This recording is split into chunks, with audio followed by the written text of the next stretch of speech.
Hello, I'm Sarah Mathis and my business is called Highland Colours, and this morning I'd like to show you a dye lot that I'm going to be doing with this Shetland wool. This is British grown Shetland roving, and I have already pre-mordanted this wool. I'm not going to go through that process this morning, but basically every 100 grams of wool is simmered for maybe about an hour with alum and with cream of tartar. So this here, I've measured out, I've weighed on the scales, there's 200 grams of wool there. And before I start anything, this was done some time ago, by the way, because you can pre-mordant your wool, dry it and put it into storage for a while, and that's what I've done here. I did this about 6 months ago. So that is going now to be soaked before I dye it into a bowl of not hot water actually, because my dye bath at the moment is not hot, and therefore I don't want to shock the wool. So I'm just going to add a bit there. It's like tepid. And then I'm going to leave that to soak for a couple of hours and we'll come back later. So just to explain what the dye stuff is here, this is a bark that I found. If you can see there, I can put the light on here. I wish I could be very specific about what sort of bark this was. Somebody can write and tell me. It came from what looked like some kind of pine or cypress kind of pine tree that was growing in Forestry Commission land in Northern Ireland, and this tree had fallen over in the wind. And the thing that made it so appealing to me was that these pieces of bark were like platelets and I could just pop them off with my fingers, so I didn't have to go through any hassle to get this. Now, I actually put this bark in to water to soak and left it outside for 8 weeks. You don't have to leave it that long, but you know, if you can break it up a little bit and then just soak it for a couple of weeks, you know, to get it really good. Now that, I've already brought that up to a simmer. Don't ever boil bark because it dulls the colors, it releases too much tannin. That's the color we've got. It's not very impressive. So I'm going to sieve that, and I will sieve it through 2 layers of cloth. And when I sieve, I use a garden sieve, and I put that over a bucket, pour this, put a piece of cloth in there, 2 pieces of cloth, and then I pour my dye bath through that because I don't want all that junk and all these pine needles in the wool. One word about sieves, if you're going to use them, they get like this. If you can see, they get like that eventually. Now this isn't good. I shouldn't really be using this, and the reason for that is because there's iron in there. And I don't want any particles of iron in my dye bath at all. We'll be careful here and use this today, but I should really be buying a new one. The reason we don't want any iron in is because it dulls the colors in the dye bath. So while my dye bath is being prepared in the kitchen, I just thought I would show you some of my hand-spun yarns here. This is Romney. It's a smooth spun 2-ply, and I've dyed it with sorghum, red onion skins, madder root and avocado pits. So this is just going to give an idea of some of the colours that can be got from plant vegetable dyes. That's a real nice, soft, smooth yarn, and yet it's a really, really strong one because the Romney fibre is quite long, especially in the lamb shearling fleeces, and it can be spun in a worsted manner, which means that the fibers go into the yarn, into the spinning wheel end on, rather than that way, which gives a very strong yarn. So it's ideal for boot, socks, or anything where you want a little bit more wear So here, this one is another very interesting dye batch that I obtained with apple leaves. The apple leaves are, I first dyed this with apple leaves, and then I went in afterwards and I over dyed it with logwood. So you have here a real aubergine color. Now I think this could be simulated again with something like beech leaves or any kind of leaves or yellowish kind of dye material, and then over dyeing with the logwood. There's the logwood, and it gives that lovely red color. Can you see the difference there?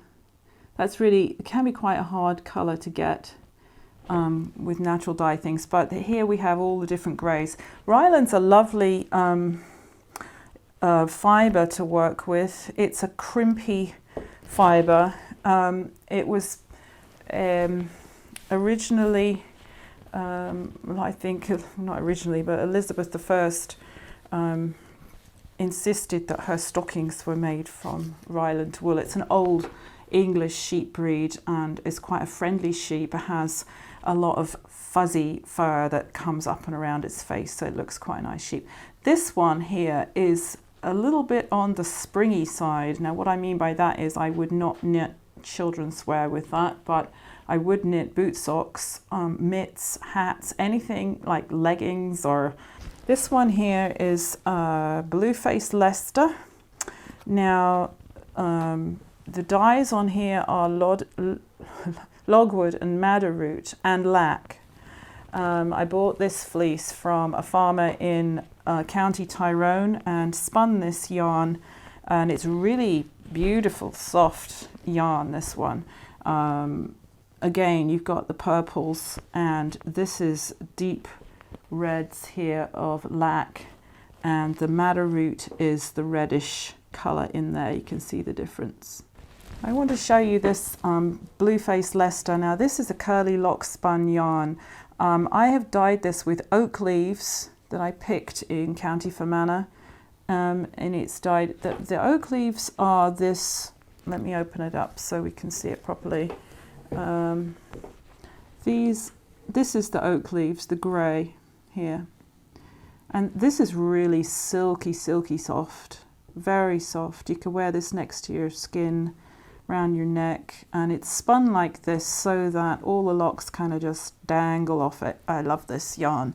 This is madder root here. You can see there's a pop of color there, and then we have Kutch as well, which is this one.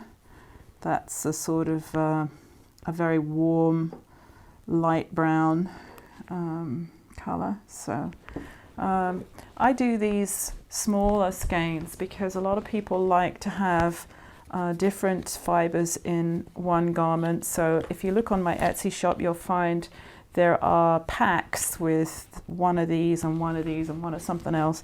This is a madder, sorry, not madder, this is an organic merino dyed with dandelion flowers. So that's a lovely pale yellow there.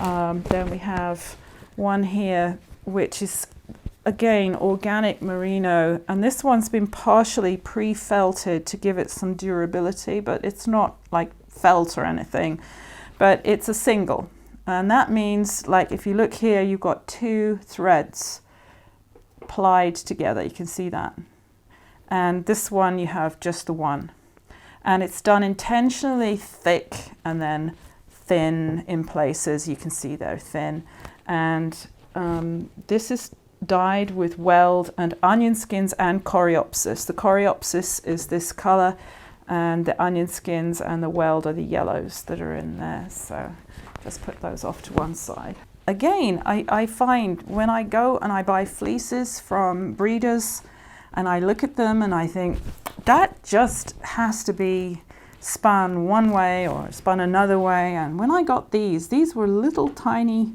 lamb locks that had been cut from a 6-month-old animal, and they're so soft and white. They were beautiful, and I looked at them and I thought, well, I don't know what I'm going to do with those, but I have to do something. So I brought them home And I core spun these and then overplied with some commercially spun silk, which you probably can't even hardly see in there because you probably just see it in there, the commercial silk. It's tiny cobweb thickness. So this is avocado pits here, this lovely peachy color.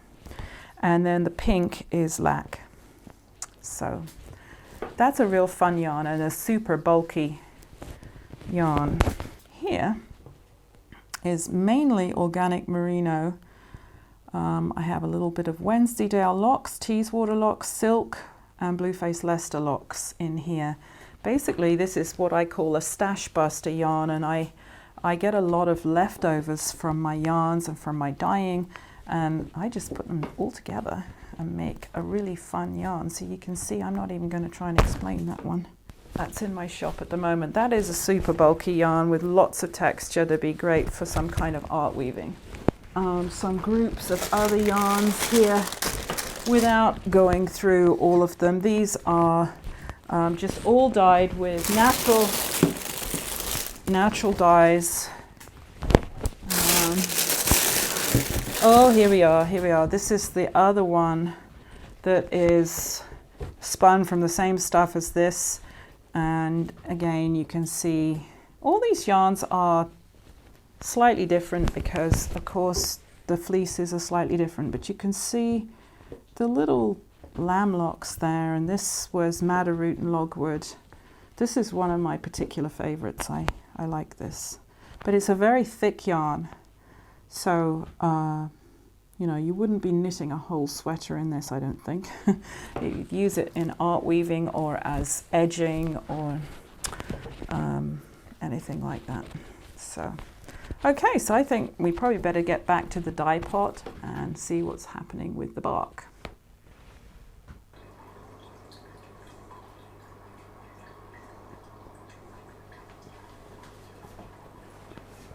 I decided to heat this up again because I thought that the color that I had was not good enough.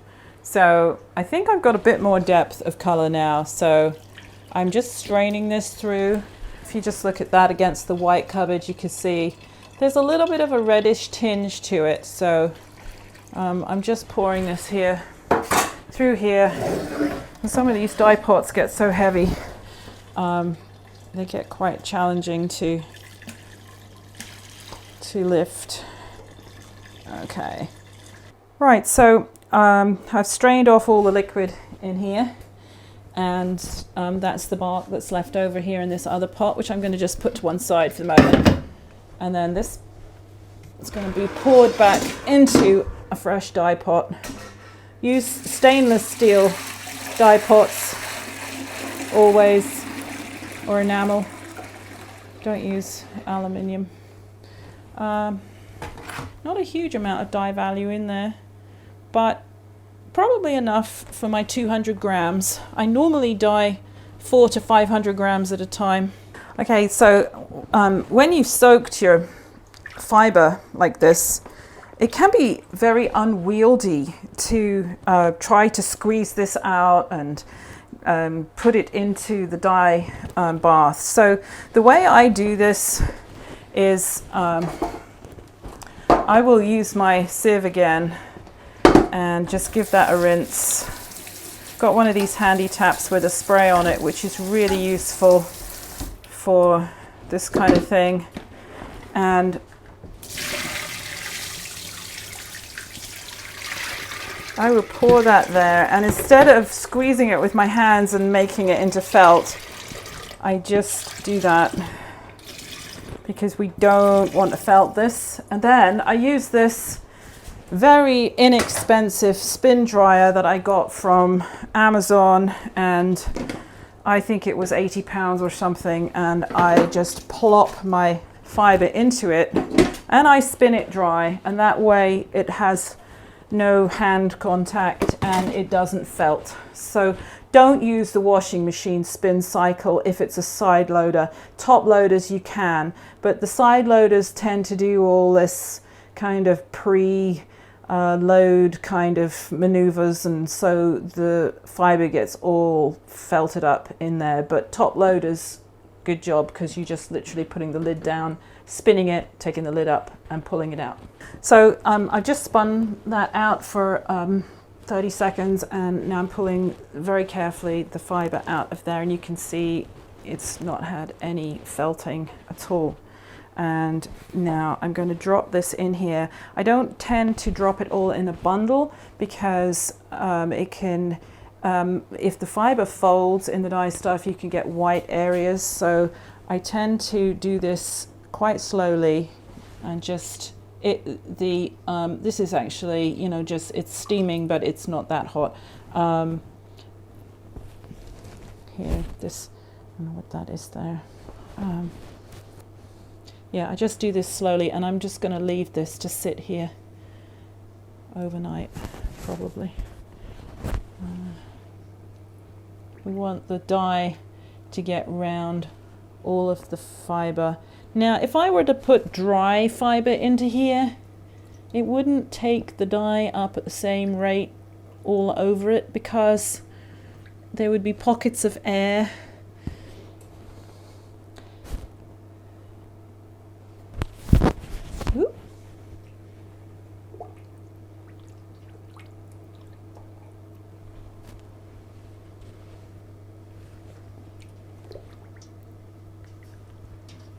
So I'm just going to leave that sit there now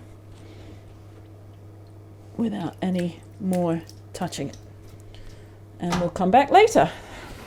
Hello, so we're back again the next day, and if you just want to have a quick look here at the dye, I'm going to just pull gently a piece of this out and squeeze the dye to see how much dye take up there's been overnight, and that's a piece of white fleece so you can see the difference. So there hasn't been very much, and I can see there's a lot of dye values still in the water. So I'm going to put that back in, and I'm going to bring this up in temperature slightly. I'm not going to boil it, but I'm just going to bring it up a little bit to see if I can get more dye to take up. So we have been simmering this very, very low simmer, hardly even bubbling at all, for the last hour, and I'm just going to now take this out of here and rinse it. Now normally I would leave this in here overnight to completely cool, and that's what you should always do. You get better light fastness, wash fastness and everything if you do that, although this one has already been in the dye pot overnight already. But for the sake of this video, we're just speeding this up slightly so that we don't just miss the thing altogether. So here we are.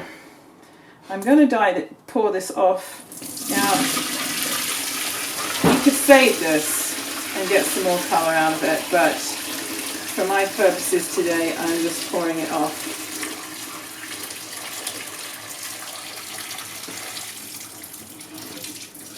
I am going to get this tap water at the same temperature roughly and give that a really good rinse, and then we'll spin it out, and then I will compare the colours between this one, the one that was overnight, and just the raw fleece.